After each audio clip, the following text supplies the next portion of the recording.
And now, here's Dr. Michael Salla.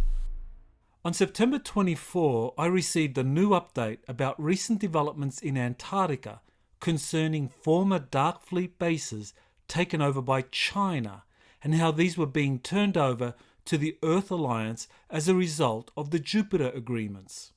The update was released by Val Nek from the Galactic Federation of Worlds through Megan Rose, who again relayed the information.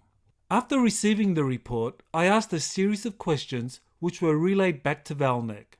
I received these answers on September 25 and immediately began experiencing severe computer hacking. The cursor on my computer would move independently, and I could not use the necessary programs for creating articles and videos despite activating my McAfee antivirus program and twice rebooting my computer. Thankfully, after an hour or two, the problem disappeared. I suspect my computer was hacked and its functions restored after a third party intervened. The incident was a reminder of the importance of the information I was receiving and the need to release it publicly as quickly as possible. Without further ado, here is what Val Nek reported on September 24. Quote, Val Nek, I'm happy to report that many successful missions that the bases in Antarctica are cleared and in control of the Earth Alliance. The Alliance has worked alongside members of the Federation to clear the Dark Fleet and its allies from its numerous bases.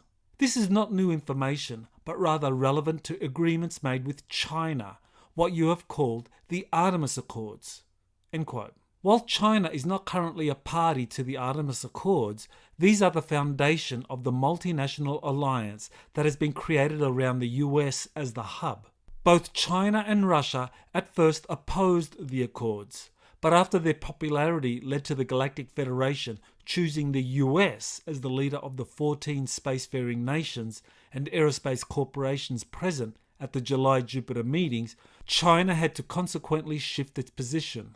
This was necessary if China was to receive any advanced aerospace technologies from the Federation after the Draconian Empire, the Salla and Orion Alliance, tall greys, had to leave our solar system, developments which were covered in previous articles.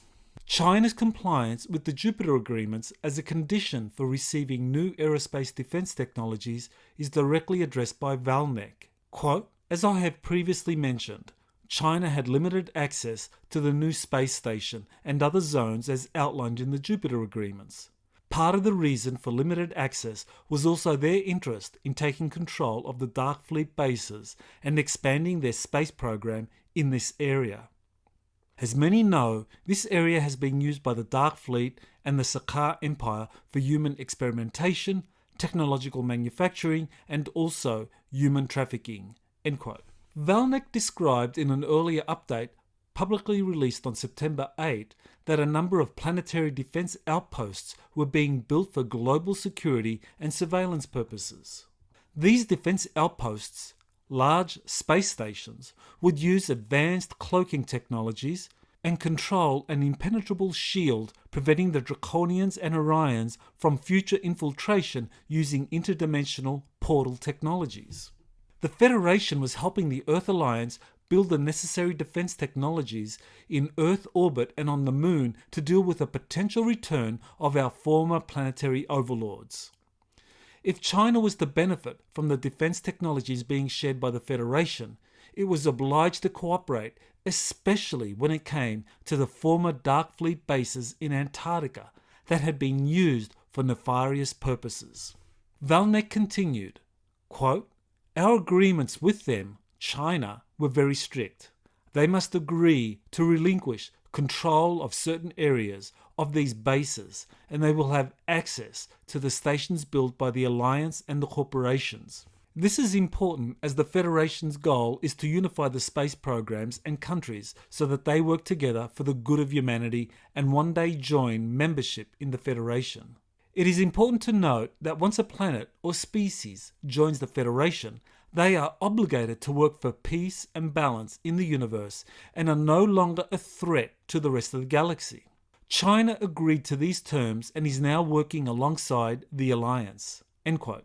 These cooperative principles are fully described in the Galactic Federation's Prime Directive, which was released on September 6 by Val Nek's colleague Thorhan to Elena Danan. Surprisingly, I found that the fictional Prime Directive, developed in the Star Trek series and released in text form in a 1986 book, The Federation, was based on the real Prime Directive that was later released by Thorhan. According to Thorhan, the book's authors, Bernard Menke and Rick Stewart, or Gene Roddenberry, had been given the real Prime Directive. My analysis of the two Prime Directives showed they derived from the same source, as explained in an extract from my September 9 webinar, Our Star Trek Future. The comparison is available for free on YouTube. Analysis of the Federation's Prime Directive makes clear why China is obliged to cooperate with the US-led Earth Alliance if it is to receive advanced defense technologies from the Federation. This led to the handover of Antarctica's former Dark Fleet bases, as Val Nek explains. Quote, I know Dr. Salla will find it very interesting as to what we are using these bases for. I can report that some of the manufacturing for the Starfleet will take place here. As your planet and its governments have proven to be very complicated and interesting, it was also necessary for China to agree to our terms due to its availability of certain supplies. To my knowledge, there is much production of many supplies that are shipped from this country all over Terra. This has proven to also be the case with building the Starfleet.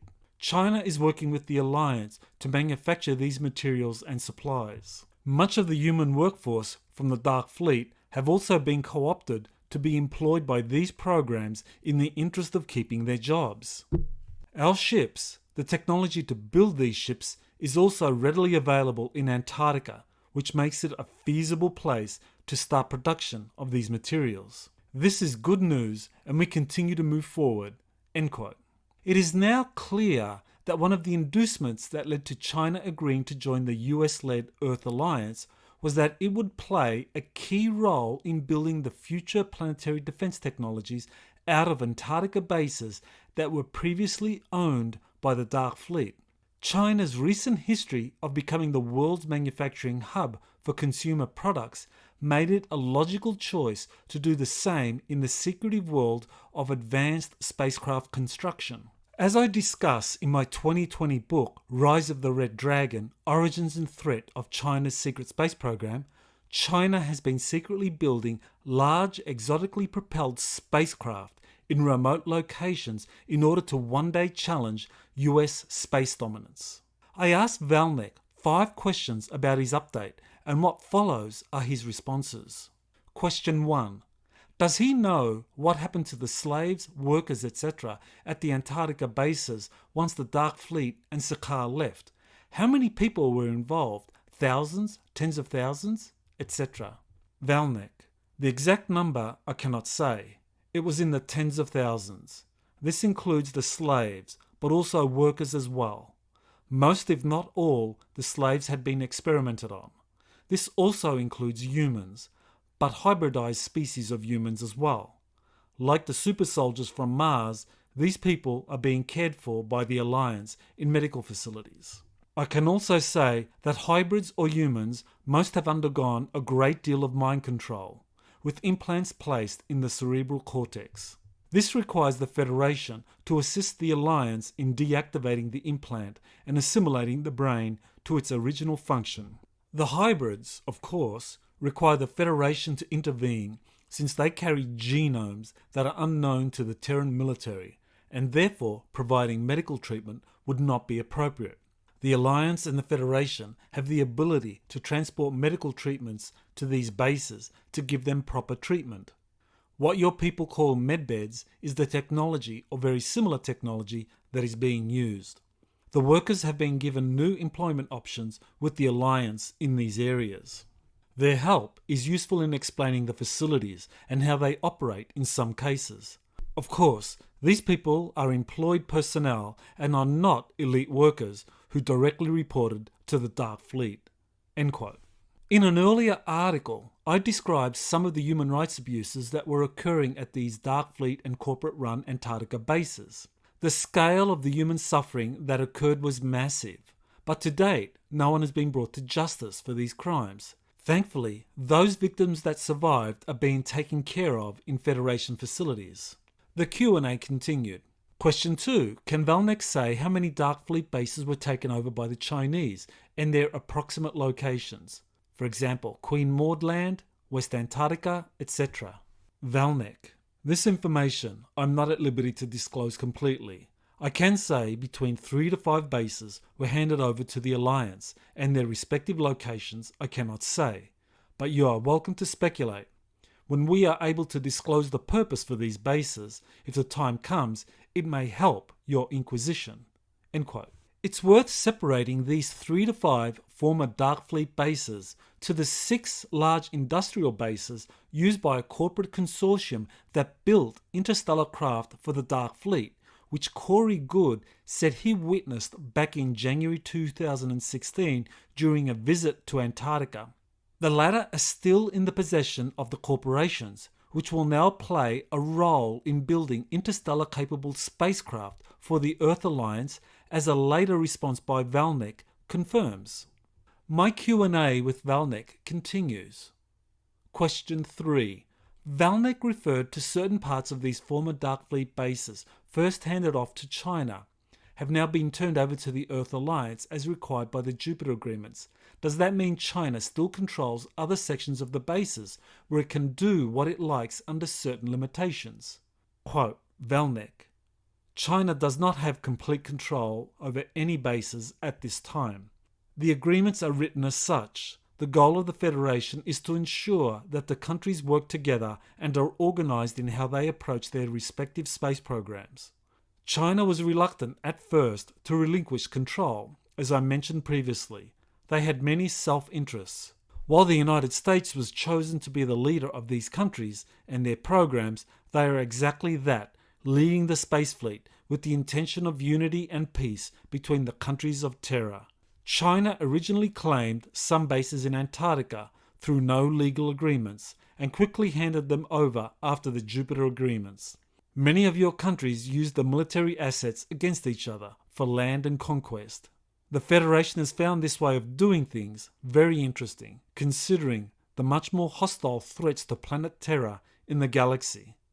We are making change and progress together, moving forward as one planet. End quote. Clearly, Val Nek was referring to the respective leaders of the Earth Alliance being made to recognize the overall strategic situation concerning Earth in the wider galaxy, and that there was no real alternative to international cooperation to dealing with potential future threats, despite significant political, cultural, and economic differences between Earth's major nations. The next question addressed the fate of corporate bases in Antarctica used to build the Dark Fleet's interstellar craft. Question 4. The Dark Fleet worked very closely with the corporate consortium that was building many of the large starships for the Dark Fleet. Has this corporate conglomerate handed over their facilities to other companies or Earth Alliance, or have they realigned themselves to now build spacecraft for the Earth Alliance? Quote, Megan Rose. Val Nek is amused by this question. Val Nek, I cannot disclose this information in the interest of Megan's safety and ongoing operations. End quote.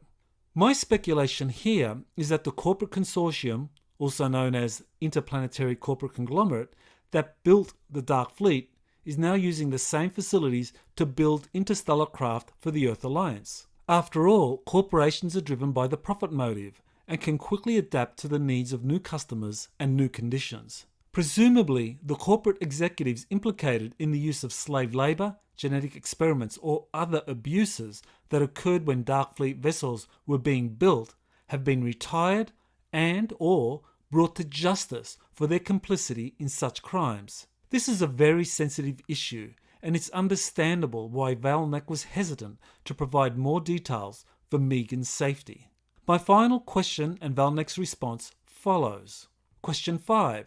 To understand the big picture, the mass production of anti-gravity and advanced health technologies is now happening on the Moon and Antarctica and is to be distributed by the Earth Alliance.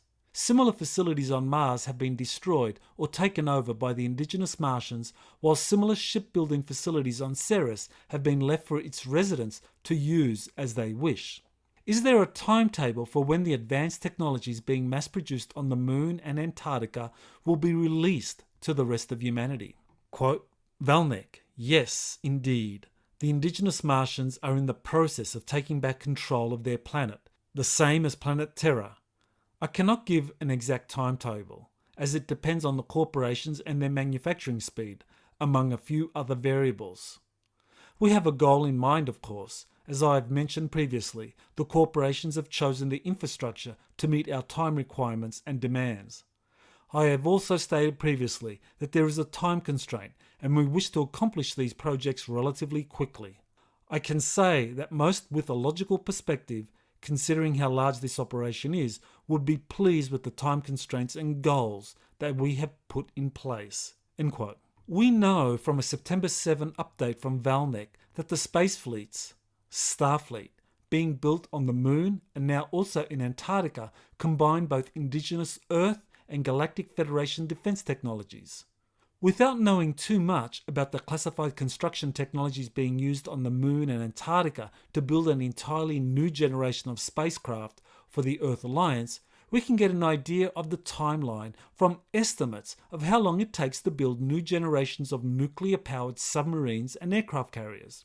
Recently, Australia reached agreements with the US and UK to build a new fleet of nuclear-powered submarines as part of the new AUKUS alliance, thereby greatly upsetting France, which was going to build a conventional diesel-powered submarine fleet for Australia instead.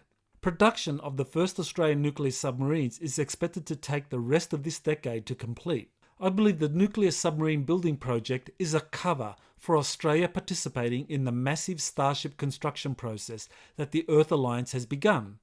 The timetables for the respective launches of Australia's nuclear submarines and the Earth Alliance's Starfleet are likely to be similar. This is not accidental.